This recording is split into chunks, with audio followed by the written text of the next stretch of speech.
Yoga is a holistic health, Yoga, Ayurveda, then Reiki, acupressure, shiatsu, pranic healing, pranayama, meditation, all these are holistic forms of holistic health.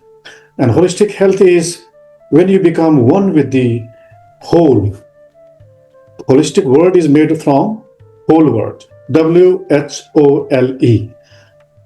Whole means the whole.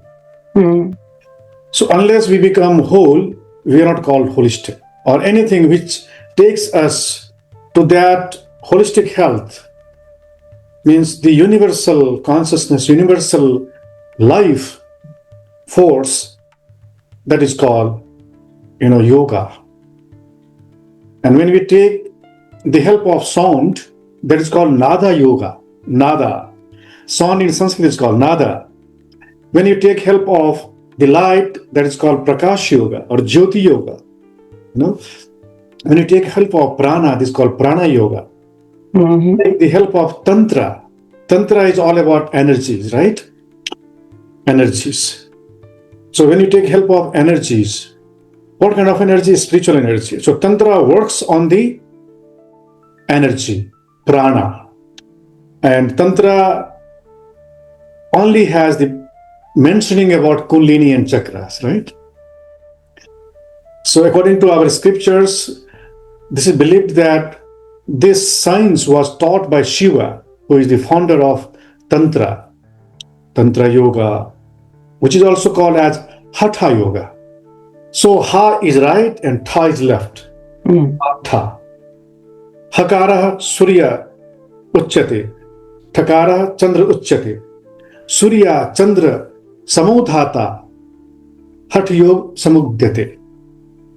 So Surya and Chandra, when there is perfect balance between right and left, is called Hatha. And in Tantra also, we work on three things. One is energy, second is energy centers, and third is energy channels or energy pathways, what you call roots, energy root. So as such, we have the network of the roots, network of the pathways, like nervous system. So energy moves through the nerves like pranic currents, like the impulses. And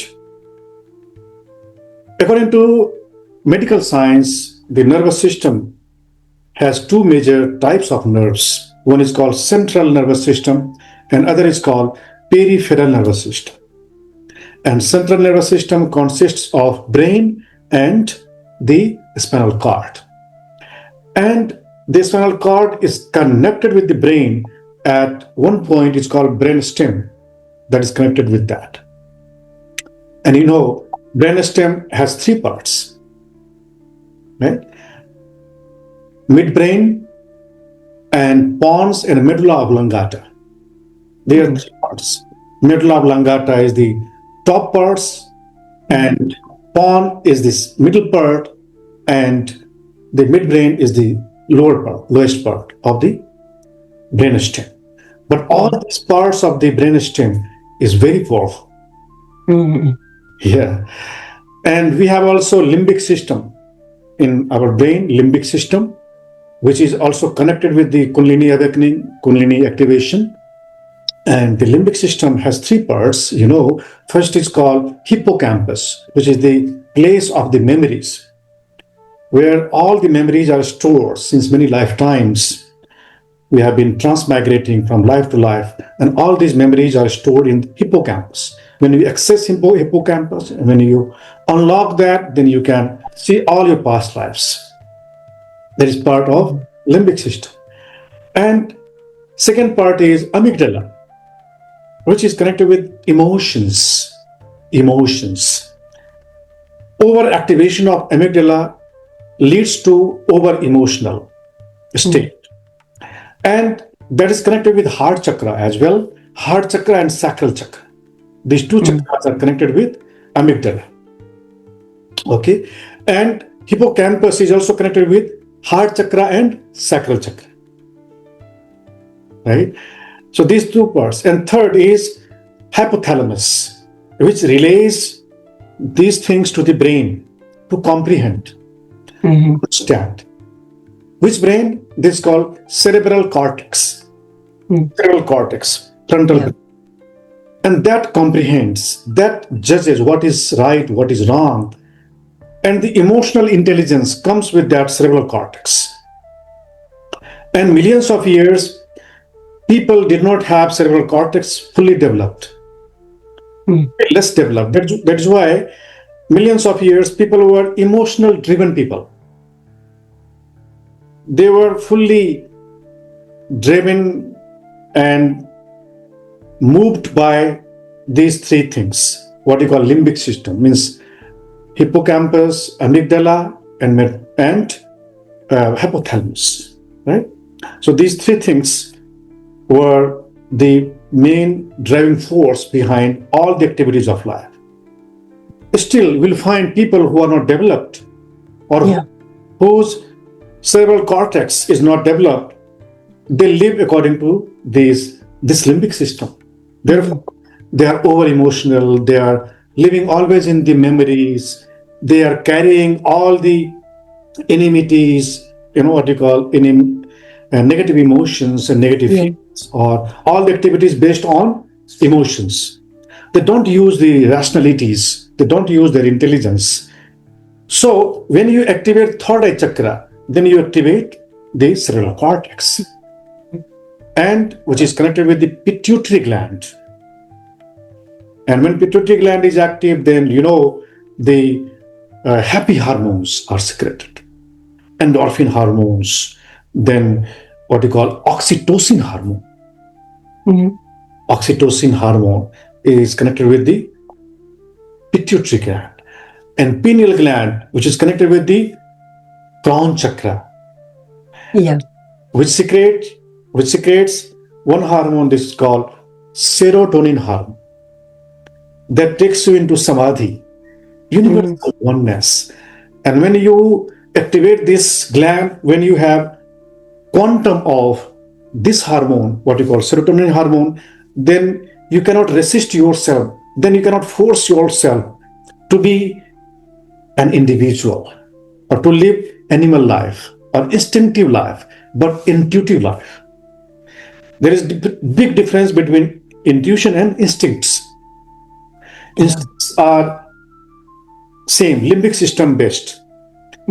Intuition is crown chakra based or universe based or divine consciousness based.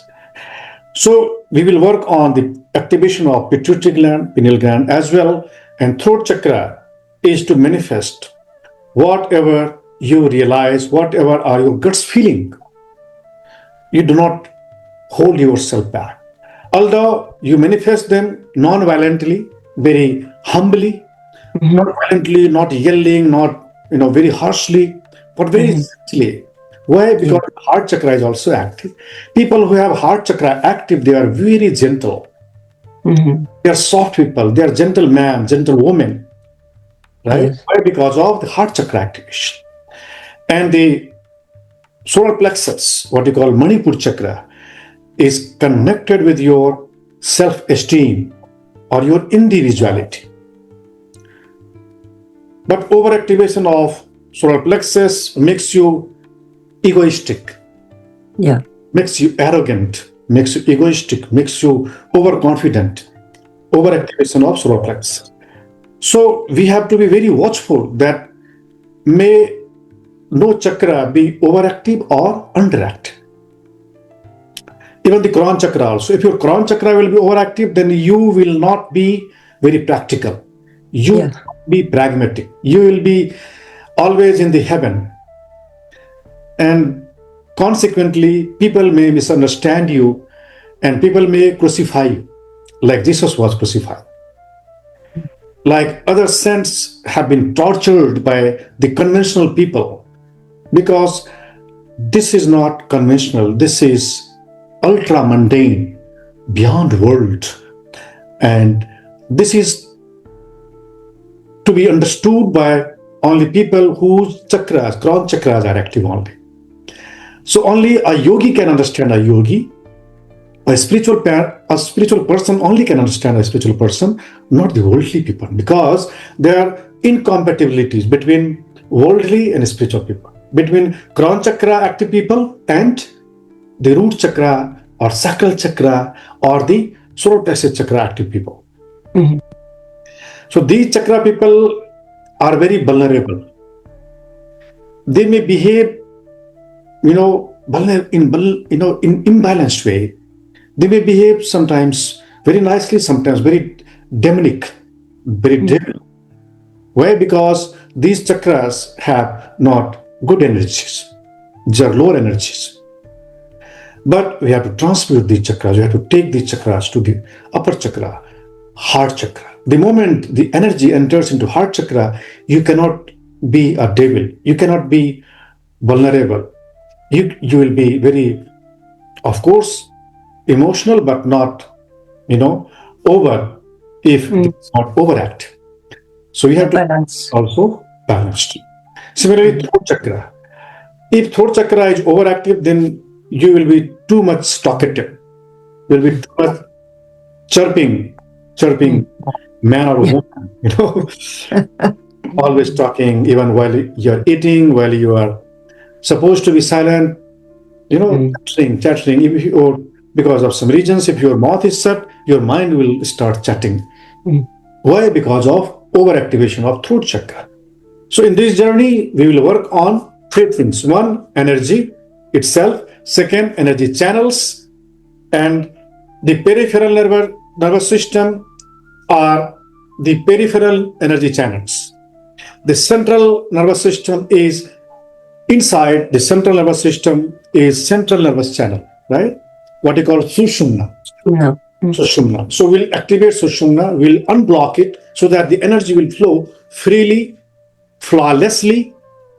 As a result, you will feel very lighter, will not feel heavier.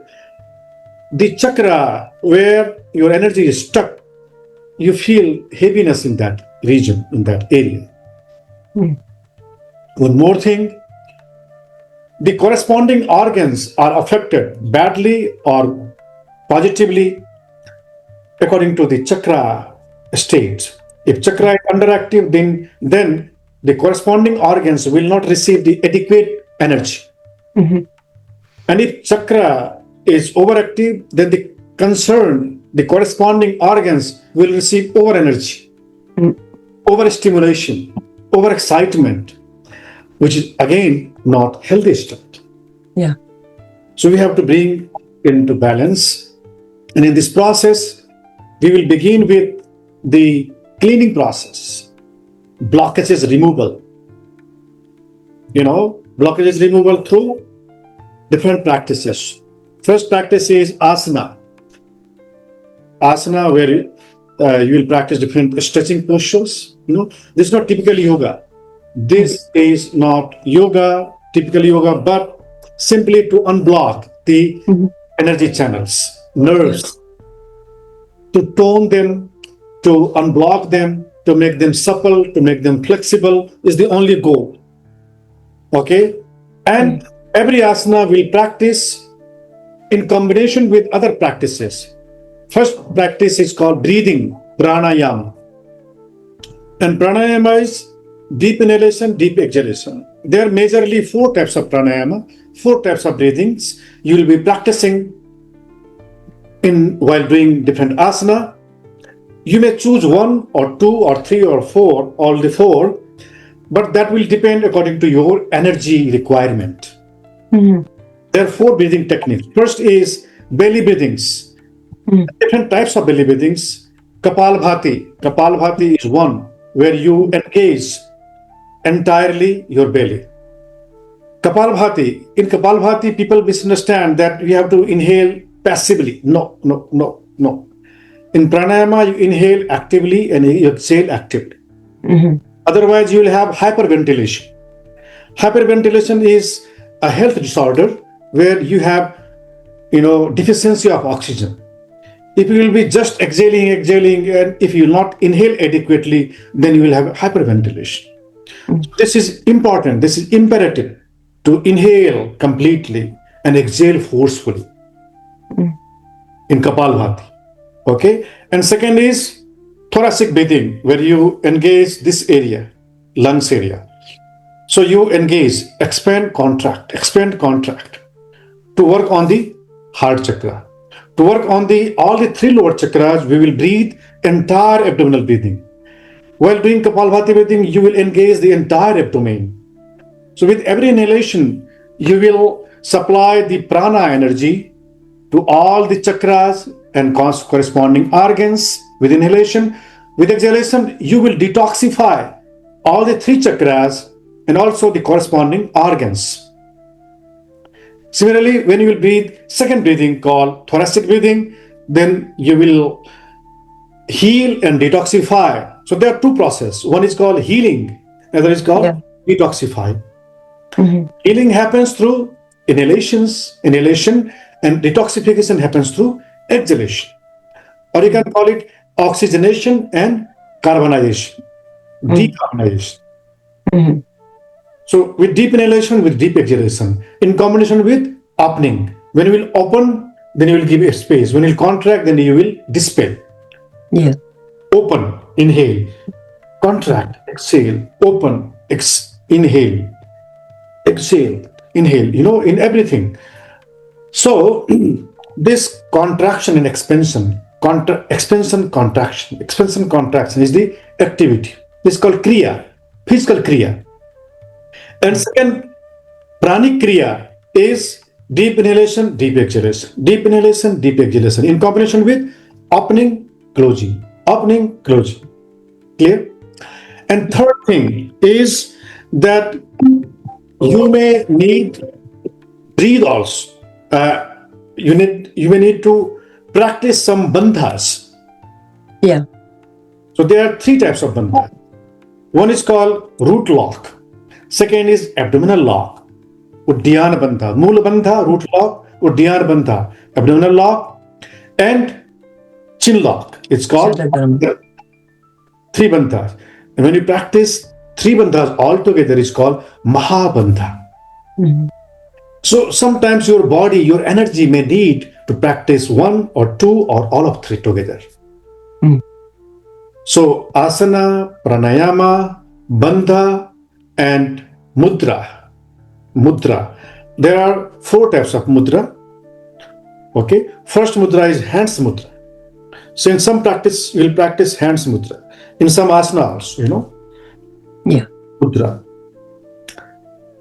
So hands mudra. Second is called hasta mudra, and second is called manas mudra. Manas mudra is head. Means you will use your eyes to see. What you call drishti. You will keep your eyes. If you are practicing a posture, then you will keep your eyes. In some posture, you keep your eyes on thumbs, your hand end, in your chest, between the eyebrows, at the navel, left side, right side, back side, forward. But you will keep your eyes fixed. Right? So this is called Manas Mudra. There are other mudras also in Manas Mudra where you practice head. Shambhavi Mudra, when you look at here, this is called Shambhavi Mudra. Right? Tongue, when you curl your tongue, you try to touch the root, is called, Beak, Kaki Mudra. There are many mudras where you, even when you practice Jalandhar Bandh, you are using this head. So these are mudra, okay? So Hasta Mudra, then Manas Mudra, then third is Kaya Mudra. Kaya is body. When your body is in a posture, it's called Kaya Mudra. Third Mudra. Fourth is called Bandha Mudra. When you practice Bandha, this is also called Mudra. So you're practicing that too. And why we are practicing? We are practicing to heal and to detoxify. To clean, right? To clean and heal. And after, when you undergo this process, then your energy becomes very clean. This is like cleansing the water of your swimming pool. When your water is cleansed, clean, filtered of all the dirts or all the garbage, then water becomes clean. And sometimes that only is not sufficient. Sometimes you may need to use some chemicals also, like chlorine also, to clean the water. You put that chlorine into the water and your water becomes very clean. That removes all the dirts, which are micro dirts. So asana is to clean the physical dirts, physical toxins. Pranayama is to clean what you call pranic dirts. And we have mental dirt also, mental toxins also. That is to be cleaned by what you call meditation, absorption, samadhi, dhyana and samadhi. And in that practice, you focus completely on the state of your mind.